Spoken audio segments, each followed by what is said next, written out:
Peter Thomas Fornatale back with you in the Brooklyn bunker to talk about day 4 at Royal Ascot, the Friday racing, joined once again by Marcus Hersh. Marcus, we're going to start out with one of the USA's chances to get on the board here at Royal Ascot, and that's for Wesley Ward with Stillwater Cove in the Albany. What are you hearing about this one's chances?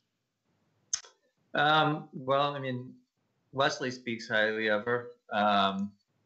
I think I had in my notes when I first talked to him about his horses that he was sending that she's not like a super athletic, small, precocious type,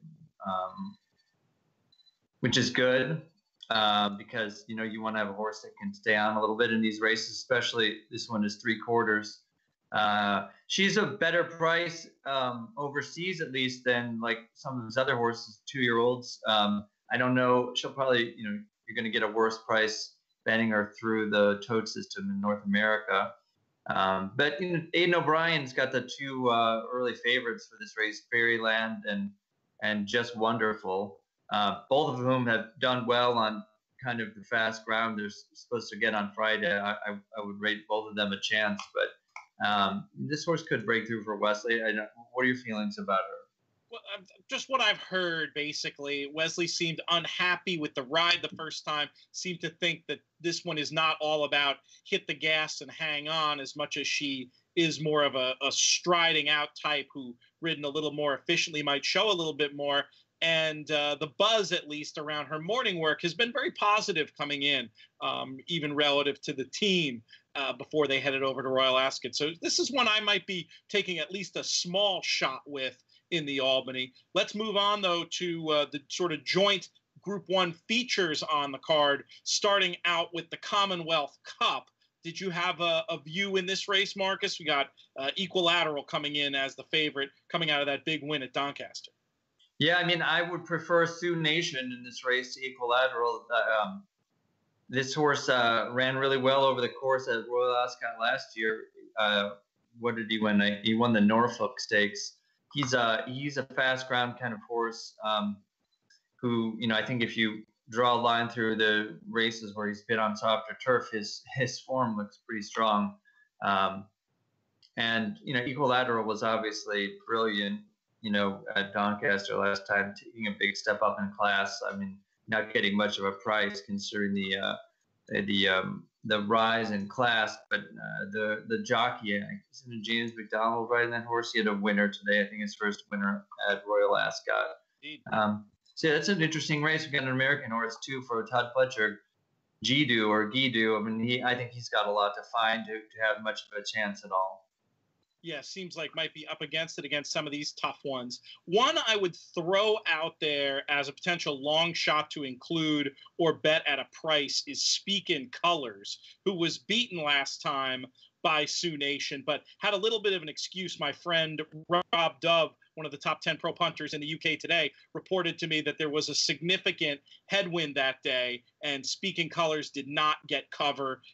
Is a good price and should maybe go better here. So for each way play or perhaps underneath in exotics, another one to think about in the Commonwealth Cup. Let's move it along, Marcus, to the Coronation Stakes. We've got Clemmy as the favorite here. Was rumored for a little bit of time that Clemmy might be making the trip over last year for the juvenile fillies turf. That didn't happen.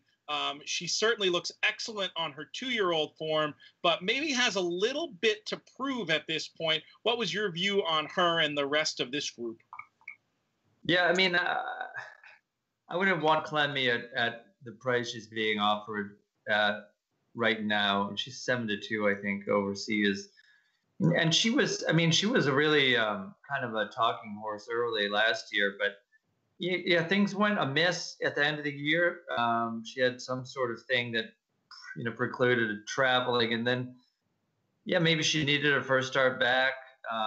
She just didn't show much at all. The horse that won that race, the Irish 1,000 Guineas, Alpha Centauri. I mean, there's nothing wrong with her. I mean, if you cross out her 2 races, one on heavy, one on soft heavy.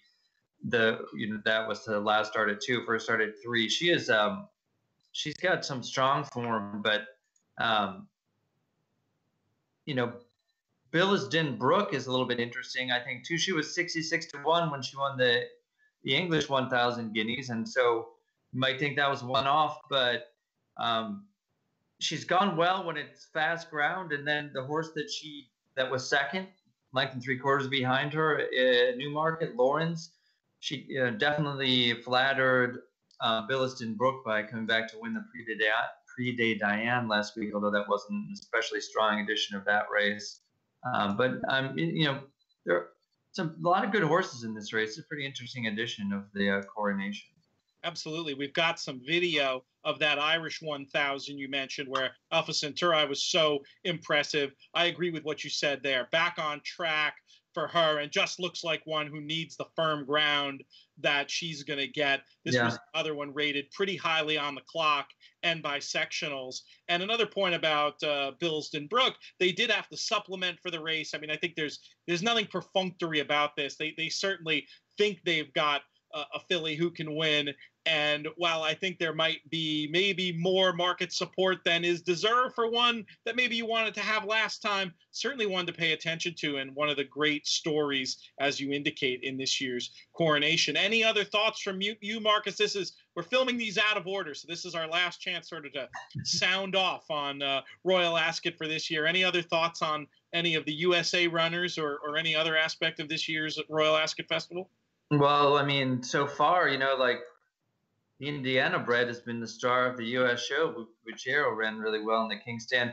The horse that won the Duke of Cambridge on the Wednesday card, Al Jazzy, that trainer Marco Botti likes to travel, and that's a fast ground horse. Maybe we could see her over here for a race like the Beverly D, which would be cool. Very impressive win. Some very interesting possibilities for shippers late in the year, sort of surprisingly. Connections of Tip to Win, who didn't run all that badly the other day, sound like they're interested in shipping. And you have to wonder if the Gunthers, with their Without Parole, might eventually decide to try things on these shores. One thing about Ascot in recent years, and I don't know if this is related to climate change or what, but I feel like as the ground gets firmer, perhaps we'll see more and more Ascot form traveling to the United States later in the year. Do you think that's a reasonable hypothesis? Yeah, I definitely think so. Especially, if you've got a horse like that, what's the top of the ground, and then you get into the fall in overseas where there's almost no chance of getting that type of turf. There are a lot of really good opportunities here, and yeah, I mean. I think that you might be onto something. And also, the more firm ground meets there are, the more U.S. participation there would be. But, the American horses are going to have to show a little spark at some point for people to be encouraged to keep going back, other than Wesley Ward, who I'm sure will be returning with his typical contingent regardless of outcome. Flotilla of Ward horses. They haven't gotten on the board yet, but 3 days to go at Royal Ascot. That's all the time we have in this video. For Marcus Hersh, I'm Peter Thomas Fornatale. Godspeed with all your Royal Ascot wagers.